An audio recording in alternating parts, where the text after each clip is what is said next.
What's going on, guys? My name is Steve. Thank you for stopping by my channel. I hope everyone's having an awesome St. Patrick's Day so far. Today, we're going to be reacting to the real St. Patrick. What do we know about St. Patrick? Personally, I don't really know anything about St. Patrick. I obviously know the name because of the holiday. I know he was a saint of some sort, but other than that, I really don't know anything about him. Before I started this video, right before I clicked play, I realized that I'm not wearing any green. So I went and I grabbed a shamrock that we made the other day. And so I do have green here, so please don't pinch me. But anyways, guys, let's just go ahead and dive in and learn about the real St. Patrick. St. Patrick has long been recognised as the patron saint of Ireland, a man of great piety who eradicated snakes from the island and had a fondness for shamrocks. But have you ever wondered how many of the stories about him are real and how many are myths? Well, in today's video from History Calling, we're going to put the sources to the test and ask just what do we know about St. Patrick. Stick around until the end and I'll also explain why St. Patrick's Day is celebrated on the 17th of March and where those snake and shamrock stories come from. There are only two sources which actually date to St. Patrick's lifetime and tell us about his life, and both were written by the man himself whilst he was living in Ireland. The first is an undated letter he wrote to the soldiers of a man named Coroticus. This letter is commonly called the Epistula, as this is the Latin word for letter, and in it he criticised and excommunicated these soldiers for killing and enslaving some of the Irish whom Patrick had converted to Christianity. The second, lengthier document is called his Confession, which he dates simply to his old age and which gives far greater detail about his life. Here's what they have to say about his story. For a start, if you've ever wondered, was St. Patrick Irish? The answer is no. He was born in Roman Britain to a man named Calpurnius, who was a decurio, which was a local official in a town or village, and a deacon. He wasn't Irish? Wow. So considering he wasn't Irish, he had to have a huge influence on Ireland for Ireland to kind of, for his name to become so popular, to become a holiday, basically, out of Ireland. Wow.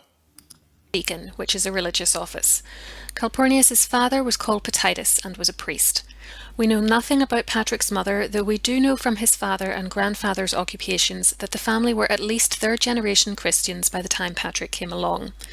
The dates of his birth and death are unclear, but he most likely lived between the 4th century AD and the early 6th century.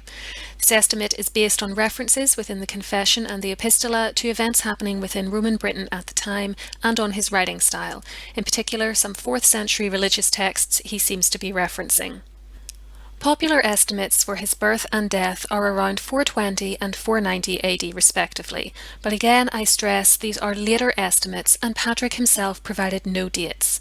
There is a popular story that he came to Ireland in 432 AD, but this is based on a faulty source, a hagiography of Patrick written in the 7th century by a man named Muirchú. A hagiography is a life of a saint, but it frequently isn't based on original sources, or it takes great liberties with them and often tells us more about what the writer wanted the saint to be like than what they actually were like. Muirchú wrote that another missionary, a man named Palladius, who we know from other sources had come to Ireland in 431, soon left, and then Patrick arrived. The Irish Annals, written centuries after Patrick's death, therefore just add a year on to the known date of Palladius's arrival and apparently swift departure, and say that Patrick showed up in 432 AD. There's absolutely no reliable evidence to support this though, and Patrick's writings don't even mention Palladius. What Patrick does tell us is that he came from a fairly well-off family, for his father... So is this a fairly accurate depiction of what he looked like? Considering they don't have dates and whatnot, did someone paint him or make statues of him back then when he was alive? Is that how they have these images of him? Had a small estate near the village of Banavem to Bernier and owned slaves. Today it's unknown where this village was, though some have assumed it must have been near the western coast of Britain, perhaps in modern-day Wales, as at about the age of 16, Patrick, along with thousands of others taken at around the same time, was kidnapped directly from the estate and taken into slavery in Ireland.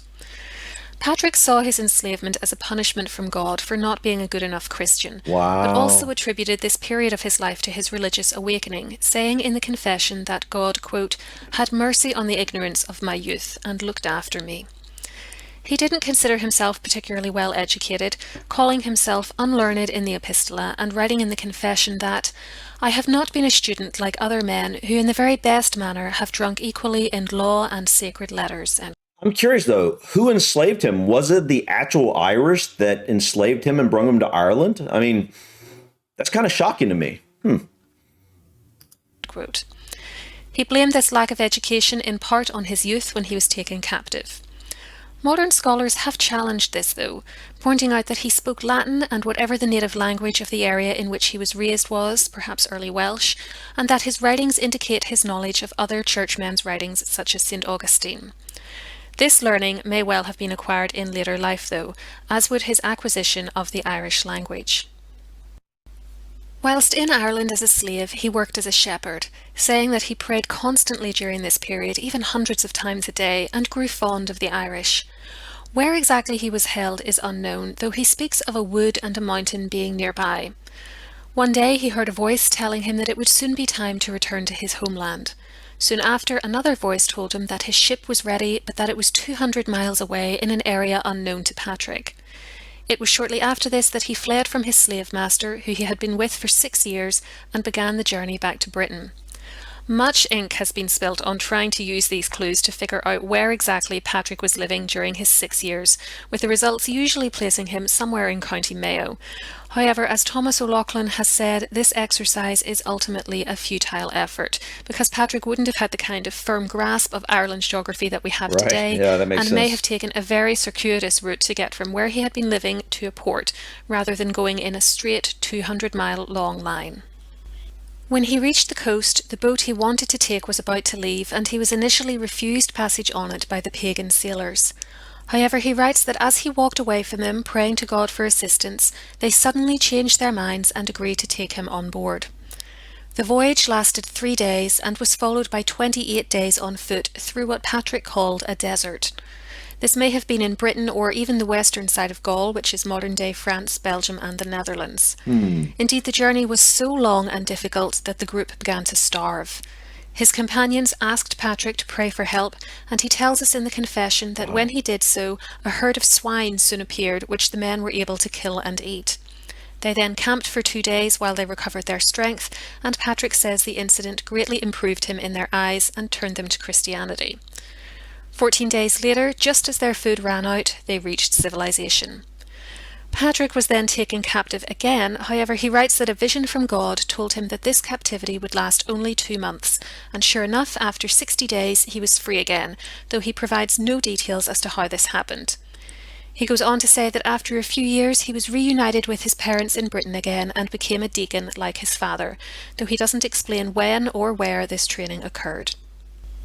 He suffered a considerable fall from grace, however, when he was charged by his superiors with some unknown sin committed 30 years earlier when he was around 15, and he was What? ultimately rejected by them because of it, despite one of his friends attempting to argue his case at the inquiry for him. Wait, so we're at the age of roughly 45 for him, and he is not in Ireland, yet back in Ireland yet. So basically, it seems like, I don't know, how was he when he went into slavery? Was he like somewhere in his teens? It sounds like he was like in his late teens or early 20s or something. I think she said something about 16 earlier. I think that might be about the time he was in slavery for 6 years, come back at 22. Okay.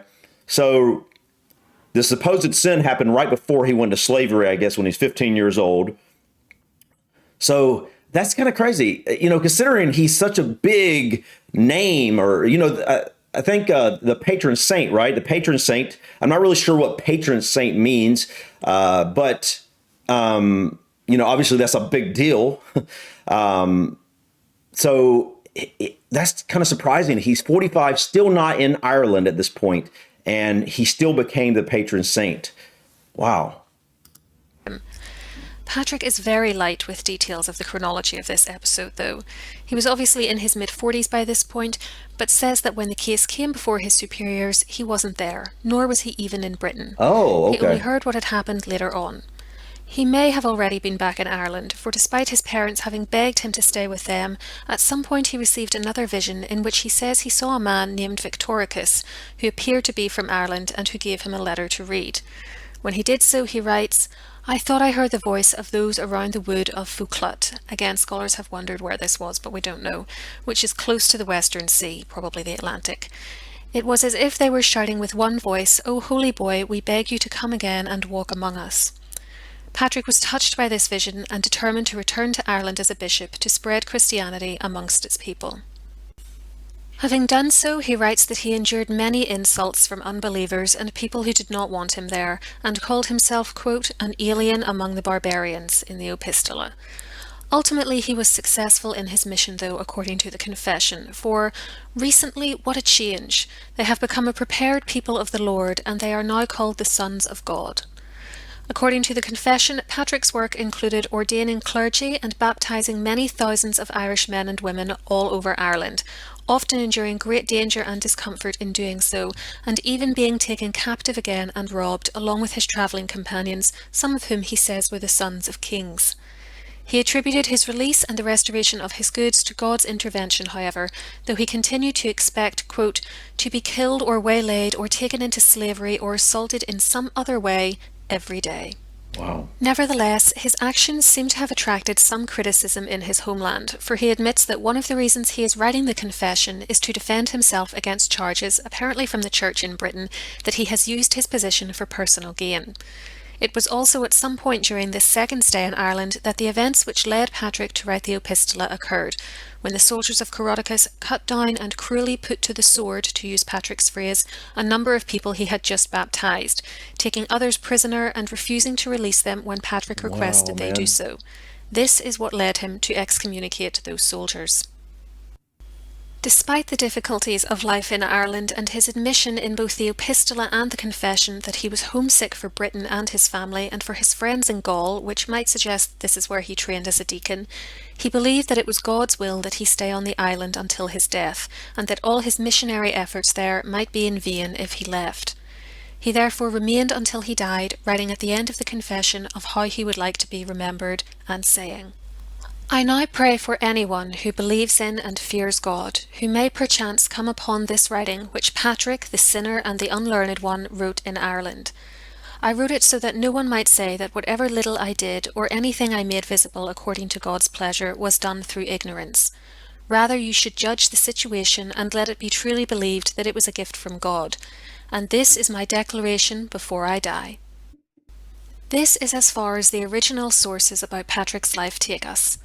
Later works written during the 7th century have asserted that he died in Saul, County Down, which is now in Northern Ireland, and that he was buried in the town of Downpatrick. There is nothing to confirm or deny this either way. A tombstone at the church in Downpatrick with Patrick's name on it actually dates to the early 20th century, as do a number of other relics supposedly associated with him, including this shrine of the hand of St. Patrick and this so-called bell of St. Patrick, though there were earlier versions of these relics created in the 15th century. You may have noticed there's been no talk of snakes or shamrocks in Patrick's writings. So where did these stories come from? That's true. Well, the story of him ridding Ireland of its snakes comes from a 12th century life of Patrick written by an English chronicler called Jocelyn of Furness. The story also appears in the work of one of his contemporaries, Gerald of Wales. Remember, though, that they were writing approximately 600 years after Patrick's death. As for shamrocks, the origins of this myth are even worse, for the earliest reference to him using this plant to explain the concept of the Trinity of God, Jesus, and the Holy Spirit. That's why it's so important to St. Patrick's Day. I didn't know what, the four-leaf clover is obviously, known to be lucky, but the shamrock, which would be the three-leaf clover, basically, I never really understood, the reason behind that, basically, for St. Patrick's Day. But okay, now it makes sense. Actually dates to 1727, over 1,000 years after he lived. Last but not least, the reason the 17th of March is celebrated all over the world as St. Patrick's Day is because it's believed to be the date he died. This belief stems from some 7th century liturgical calendars, which are like church calendars that list when different religious feast days are. They give the 17th of March as his death date, as does a note from the 9th century Book of Armagh, now housed in Trinity College, Dublin. It may or may not be true. Well, that's the story of St. Patrick, along with the answers to a few of the most popular legends about him. I hope you found this little detour back to 5th century Ireland enjoyable. Let me know in the comments section below if any of this has altered your thoughts on either St. Patrick or even how St. Patrick's Day is celebrated. I'll be back next week with a new video. Make sure you're subscribed with notifications. Well, that was a really good video. Definitely explained a lot that I didn't know about. I had no idea who St. Patrick was at all. You know, that's surprising about the Shamrock. I had no idea about that, but man, that makes total sense. I'm glad I know that now. uh, but you know, so basically, the reason St. Patrick is, I still don't know what a patron saint is. You know, I wasn't raised in the Catholic Church. I was raised Protestant, so we really didn't talk about saints that much or anything. So I'm not really sure what patron saint means. I guess that's just, I don't know. Is that like the head saint? I don't really understand. Please, someone in the comments, please explain that to me. But so basically, St. Patrick, would you say that he is basically one of the main reasons Ireland became Christian? That's what it sounds like. That's what I gather from this, and that's why he is, you know, why he has a holiday after him. But yeah, guys, this was interesting. Learned quite a bit. Please feel free to share more information in the comments. Anything you have to share about him or his life or any other things about St. Patrick's Day, please feel free to share them in the comments. I'd love to hear them. And feel free to leave any links for videos that you think I might enjoy checking out or whatnot. But thank you so much for stopping by.